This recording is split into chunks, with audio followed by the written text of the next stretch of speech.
ഇന്ത്യയിലെ ഏറ്റവും പഴക്കമുള്ള മലനിരകൾ ഏതാണ്? അതെ, അത് ആരവല്ലി കുന്നുകളാണ്. കഴിഞ്ഞ കുറച്ച് ദിവസമായിട്ട് വലിയ ചർച്ചയുണ്ടായിരുന്നത് ആരവല്ലി കുന്നുകളെ പറ്റിയിട്ടാണ്. ആരവല്ലി കുന്നുകളിൽ ഖനനാനുമതി വരാൻ പോകുന്നു.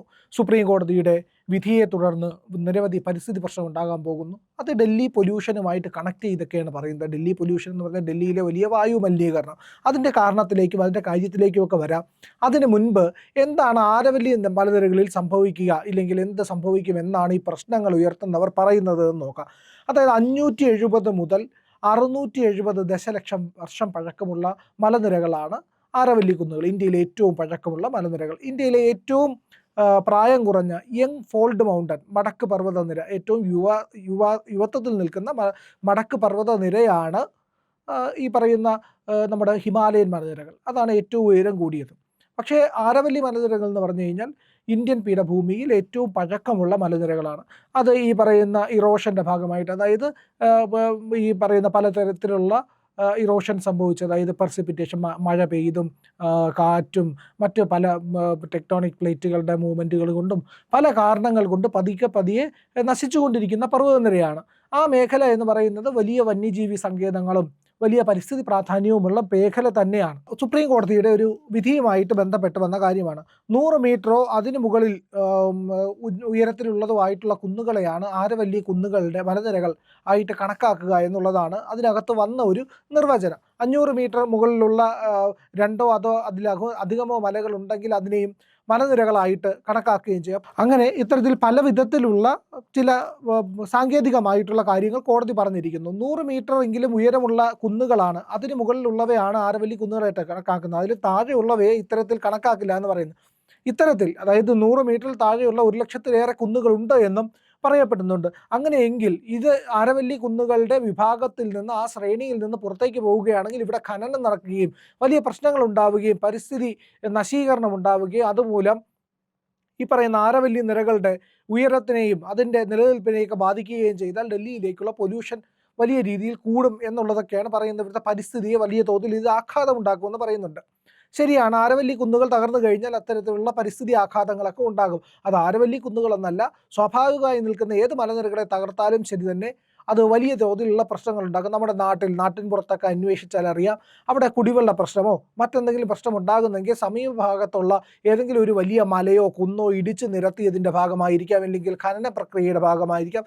ജലസ്രോതസ്സുകൾ ഇത്തരത്തിൽ നശിച്ചു പോകുന്നതിന് ഇത്തരത്തിലുള്ള കാര്യങ്ങളൊക്കെ ഇടയാക്കാനും സാധ്യതയുണ്ട്. പക്ഷേ അതെല്ലായിടത്തും എപ്പോഴും സംഭവിച്ചു കൊള്ളണമെന്നില്ല.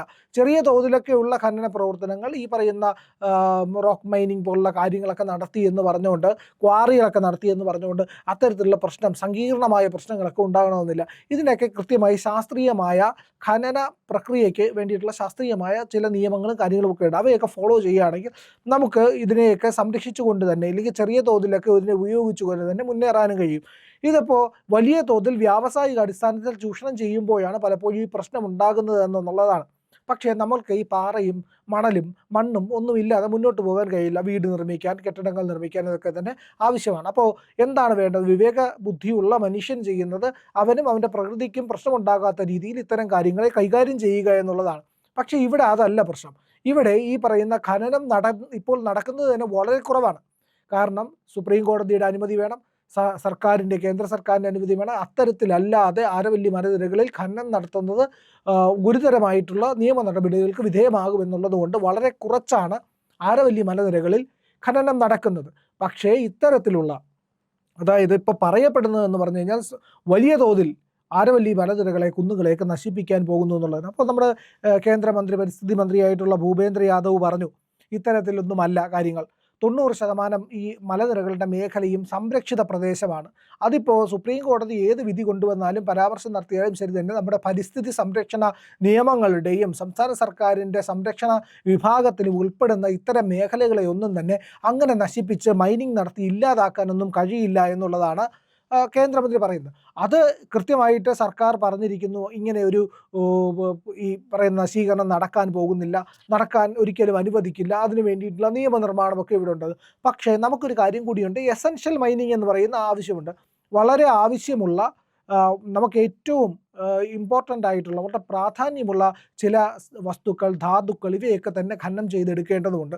അങ്ങനെ എടുക്കേണ്ടതിനെ നമ്മൾ എടുക്കുക തന്നെ ചെയ്യുക. സർക്കാരായിരിക്കും ചെയ്യുന്നത്. കൃത്യമായ മാർഗ്ഗനിർദ്ദേശങ്ങൾ പാലിച്ചായിരിക്കും, അതിൻ്റെ രീതികൾ പാലിച്ചായിരിക്കും, ശാസ്ത്രീയത പാലിച്ചായിരിക്കും എടുക്കുന്നത്. ഇത്തരം കാര്യങ്ങൾ എടുത്തില്ല എന്നുണ്ടെങ്കിൽ എന്ത് സംഭവിക്കും? നമുക്കറിയാമല്ലോ, ഈ പറയുന്ന ചെറിയ ചിപ്പുകളുടെ പ്രശ്നം, ക്രൈസിസ് ലോകത്താകെ ഉണ്ടായി. അതിനുള്ള അസംസ്കൃത പദാർത്ഥങ്ങൾ, ധാതുക്കൾ അടക്കമുള്ള വസ്തുക്കൾ കിട്ടാതായതോടുകൂടിയാണ് ഈ ചിപ്പുകളുടെ പ്രതിസന്ധി ഉണ്ടായത്. ആഗോളതലത്തിൽ ഈ ചിപ്പുകൾ കിട്ടാതെ വന്നതോടുകൂടി തന്നെ നിർമ്മാണ മേഖലയെ വലിയ തോതിൽ ബാധിക്കുകയും ചെയ്തു. ഇന്ന് നമ്മുടെ രാജ്യം എന്ന് പറയുന്നത് പുരോഗതി കൈവരിക്കാൻ ഒരുങ്ങുന്ന മേഖലകളിലൊന്നാണ് ഇലക്ട്രിക് വാഹനങ്ങൾ അടക്കമുള്ളവ. ഇവയുടെ അടക്കമുള്ള കാര്യങ്ങൾക്ക് മൈനിങ് കൂടിയേ തീരുള്ളൂ. മൈനിങ് ഇല്ലാതെ ഇത്തരം ധാതുക്കൾ ഈ ലഭിക്കുക എന്ന് പറയുന്നത് നടക്കാൻ പോകാത്ത കാര്യമാണ്. ഇല്ലെങ്കിൽ വേറെ രാജ്യങ്ങളിൽ നിന്ന് ഇറക്കുമതി ചെയ്യാൻ, അതുപോലെ അത് ഏതെങ്കിലും ഒരു രാജ്യത്ത് മൈനിങ് ചെയ്താലേ കഴിയുള്ളൂ. അപ്പോൾ നമുക്ക് അത്തരത്തിലുള്ള ആവശ്യം വേണ്ട എസെൻഷ്യൽ ആയിട്ടുള്ള വസ്തുക്കൾ ഖനനം ചെയ്യാനായിട്ട് രാജ്യം ചെയ്യുന്നുണ്ട്, ചെയ്യുകയും ചെയ്യും.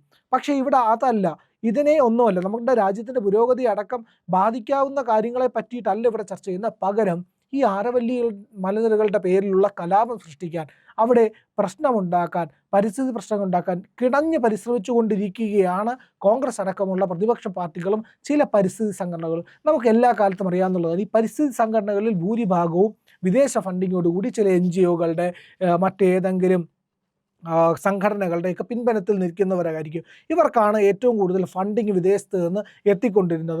ഇത്തരത്തിൽ ഈ പരിസ്ഥിതിവാദികൾ പലപ്പോഴും ചെയ്യാറുള്ളതെന്ന് പറഞ്ഞാൽ രാജ്യ താല്പര്യത്തിന് വിരുദ്ധമായിട്ട്, ഏതെങ്കിലും ഒരു വികസന പ്രവർത്തനത്തിന് വിരുദ്ധമായിട്ട് നിൽക്കുക എന്നുള്ളതാണ്. നമ്മുടെ രാജ്യത്ത് സംസ്ഥാനത്തെ കാര്യം കൂടി എടുത്തോളൂ, കേരളത്തിൽ തന്നെ എന്തെല്ലാം വികസന പദ്ധതികൾ കൊണ്ടുവന്നു, അതിനെല്ലാം തന്നെ തടയിടാനായിട്ട് മിക്കപ്പോഴും ഈ പരിസ്ഥിതിവാദികൾ ശ്രമിച്ചിട്ടുണ്ട് എന്നുള്ളതാണ്. അപ്പോൾ വികസനത്തിന് തടയിടുക എന്നുള്ളത് പലപ്പോഴും പരിസ്ഥിതിവാദികൾ മുന്നോട്ട് വയ്ക്കുന്ന ഒരു വികസന വിരോധ പ്രക്രിയയാണ് എന്ന് പറയാതിരിക്കാൻ കഴിയില്ല.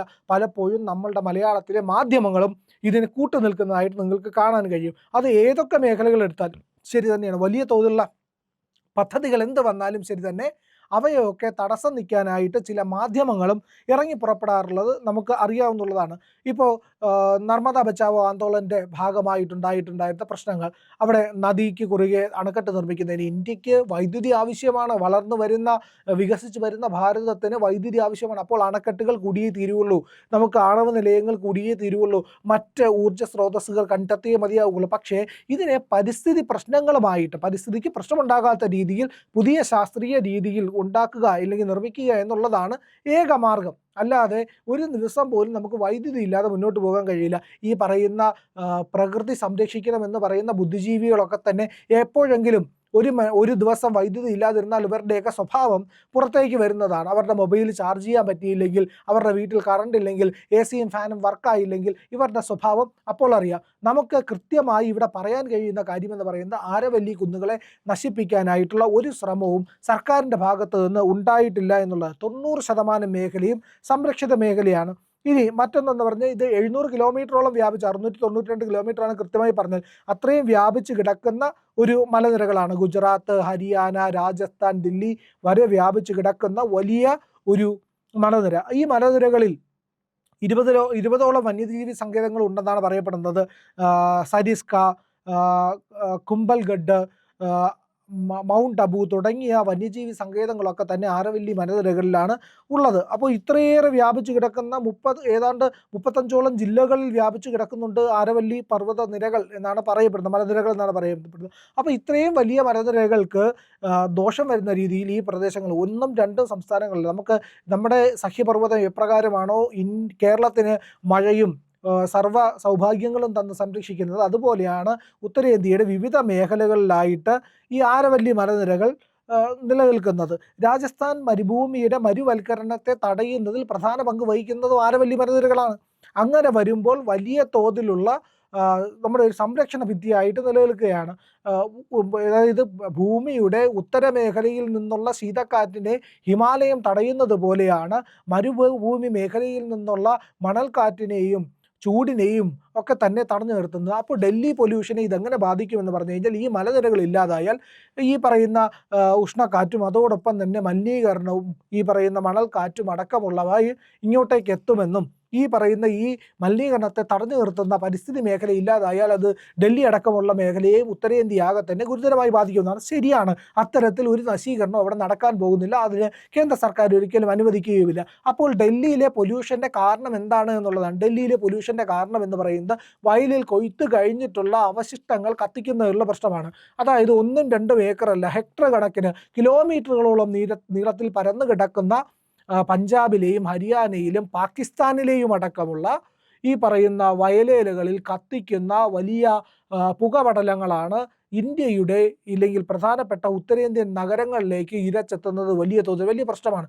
അപ്പോൾ നമ്മൾ എന്താണ്, നമ്മളുടെ ഇവിടുത്തെ വലിയ കമ്പനികൾ ടാറ്റയും മഹീന്ദ്രയും അടക്കമുള്ളവ മൈൻസ് കുഴിച്ചിട്ട് ഈ പറയുന്ന വയലിൽ തന്നെ ഇവയൊക്കെ കുഴിച്ചു മൂടാൻ വേണ്ടിയിട്ടുള്ള യന്ത്ര സാമഗ്രികൾ അടക്കം കണ്ടെത്തുകയും അതിന് വേണ്ടിയിട്ടുള്ള പദ്ധതികൾ മുന്നോട്ട് വയ്ക്കുകയും ചെയ്തിട്ടുണ്ട്. പരിസ്ഥിതി മന്ത്രാലയമൊക്കെ ഇതിനെപ്പറ്റി പറഞ്ഞിട്ടുണ്ട്. പക്ഷേ പഞ്ചാബിലും ഹരിയാനയിലുമൊക്കെ ചെറിയ തോതിലൊക്കെ ഇത് നടപ്പിലാക്കുന്നുണ്ടെങ്കിലും വലിയ തോതിൽ ഈ പറയുന്ന വയലിൽ നിന്നുള്ള വൈക്കോൽ അടക്കമുള്ളവ കത്തിക്കുന്ന പരിപാടി ഇവർ നിർത്തിയിട്ടില്ല. അതിപ്പോഴും നിർബാധം തുടരുന്നുണ്ട്. അതിൻ്റെ ഭാഗമായിട്ടാണ് മലിനീകരണം എത്തുന്നത് എന്നുള്ളതാണ്. പിന്നെ അതുപോലെ തന്നെ പാകിസ്ഥാൻ്റെ മേഖലയിൽ, പഞ്ചാബ് മേഖല എന്ന് പറയുന്ന പാകിസ്ഥാനിലേക്ക് കൂടി പടർന്നു കിടക്കുന്ന ഒരു മേഖലയാണ്. ആ മേഖലയിലും ഇതേ പ്രശ്നം തന്നെ ഉണ്ടാകുന്നുമുണ്ട്. അപ്പോൾ ഇതിൻ്റെ ഭാഗമായിട്ടാണ് ഡൽഹിയിലേക്ക് ഏതാണ്ട് സെപ്റ്റംബർ അവസാനം ഒക്ടോബർ-നവംബർ മാസങ്ങളിൽ തുടങ്ങുന്ന ഈ പറയുന്ന മലിനീകരണ പ്രശ്നം നീണ്ടുപോകുന്നത്. അത് ഏതാണ്ട് മഞ്ഞുകാലം കഴിയുന്നത് വരെയും തുടർന്നു പോകാറുണ്ട്. മഴക്കാലം എത്തുന്നതോടുകൂടിയാണ് അതിനൊരു ശമനമെങ്കിലും ഉണ്ടാകുന്നത് എന്നുള്ളതാണ്. അല്ലാത്തപ്പോൾ അതിൻ്റെ എയർ ക്വാളിറ്റി ഇൻഡെക്സ് കുറയുന്നു, അവിടെ മലിനീകരണം കൂടുന്നു, ശ്വസനകോശവുമായിട്ട് ബന്ധപ്പെട്ടുണ്ടാകുന്ന വലിയ ഗുരുതര രോഗങ്ങളൊക്കെ ബാധിക്കുന്നു, ആൾക്കാർക്ക് ആരോഗ്യ പ്രശ്നങ്ങൾ ഉണ്ടാക്കുന്നു. അപ്പോൾ ഈ ദീപാവലി നടക്കുമ്പോഴും ചെറിയ തോതിൽ ഈ പറയുന്ന മലിനീകരണത്തിൻ്റെ ആക്കം കൂട്ടാനായിട്ട് അത് കാരണമായേക്കും എന്നുള്ളതാണ്. അങ്ങനെയാണെങ്കിൽ കൂടിയും ശരി തന്നെ അതിനൊക്കെ തന്നെ ചില പരിഹാരങ്ങളും നിർദ്ദേശിക്കപ്പെട്ടിട്ടുണ്ട്. എല്ലാ സംഘടനകളും, ഹിന്ദു സംഘടനകൾ അടക്കമുള്ളവയെ അതിനെപ്പറ്റി ചർച്ച ചെയ്യുന്നുമുണ്ട്. പക്ഷേ ഇവിടെ അതല്ല, ആനവല്ലി കുന്നുകൾ ഒരു പ്രശ്നമായി ഉയർത്തി കാണിച്ചുകൊണ്ട് പരിസ്ഥിതിയുടെ പേരിൽ ഒരു കലാപം ഉണ്ടാക്കുക എന്നുള്ള ലക്ഷ്യവുമായി കുറച്ചു പേർ ഇറങ്ങിയിട്ടുണ്ട് എന്നുള്ളതാണ് പ്രശ്നം. ഇതിനെ കണക്ട് ചെയ്യുന്നത് ഡൽഹിയുമായിട്ടാണ്. ഈ പറയുന്ന CAA പേരിൽ, കർഷക സമരത്തിൻ്റെ പേരിൽ വിവിധ പ്രശ്നങ്ങൾ ഉന്നയിച്ചുകൊണ്ട് ജൻസി കലാപങ്ങൾ ഉണ്ടാക്കാനൊക്കെ ശ്രമിച്ചവർക്ക് ഒന്നും നടക്കാതെ പോയതിൻ്റെ നിരാശ നിലനിൽക്കും. ഇന്ത്യക്കകത്ത് ഇത്തരത്തിൽ ഈ പറയുന്ന പരിസ്ഥിതിയുടെ പേരിൽ, ആരവല്ലിയുടെ പേരിൽ, ഡൽഹി പൊല്യൂഷന്റെ പേരിൽ ഒരു കലാപം ഉണ്ടാക്കി രാജ്യത്തെ സർക്കാരിനെ അസ്ഥിരപ്പെടുത്തുക എന്നൊരു ലക്ഷ്യം കൂടിയുണ്ട്. ബംഗ്ലാദേശ് കലാപം പോലും അതിനുവേണ്ടി ഉപയോഗിക്കുകയാണ് എന്ന് കഴിഞ്ഞ ദിവസം നമ്മൾ പറഞ്ഞിരുന്നു. എന്തായാലും ആരവല്ലി കുന്നുകൾ ഉപയോഗിച്ചുകൊണ്ട് ഇത്തരത്തിലുള്ള ഒരു ശ്രമം തുടങ്ങുമ്പോൾ തന്നെ നമ്മൾ അതിനെപ്പറ്റി പറയുകയാണ്. പ്രിയപ്പെട്ട പ്രേക്ഷകരെ, ഇത് വലിയ ഒരു പ്രശ്നമുണ്ടാക്കുന്നതിന് മുന്നോടിയായിട്ടുള്ള കാര്യങ്ങളാണ്. നിയമവിരുദ്ധ ഖനനം ഈ പറയുന്ന ആരവല്ലി മേഖലകളിൽ പലപ്പോഴും ഉണ്ടായിട്ടുണ്ട്. സർക്കാരുകൾ അതിനെ ശക്തമായിട്ട് നടപടിയും എടുത്തിട്ടുണ്ട്. എന്നിരുന്നാലും പരിസ്ഥിതിവാദികളെ മുൻനിർത്തിക്കൊണ്ട് നടക്കാൻ പോകുന്ന ഒരു പ്രശ്നത്തിൻ്റെ ആദ്യ സൂചനകളാണ് കഴിഞ്ഞ ദിവസങ്ങളിലായി വന്നുകൊണ്ടിരിക്കുന്നത്. ആരവല്ലിയെ എടുത്തുയർത്തിക്കൊണ്ട് അവിടെ ഒരു പ്രശ്നമുണ്ടാക്കാൻ, രാജ്യത്തെ സർക്കാരിനെ അസ്ഥിരപ്പെടുത്താൻ വേണ്ടിയിട്ടുള്ള ശ്രമങ്ങൾക്ക് കോൺഗ്രസും കൂട്ടരും തുടക്കം കുറിച്ചിരിക്കുന്നു എന്നുള്ളതാണ് വാർത്ത.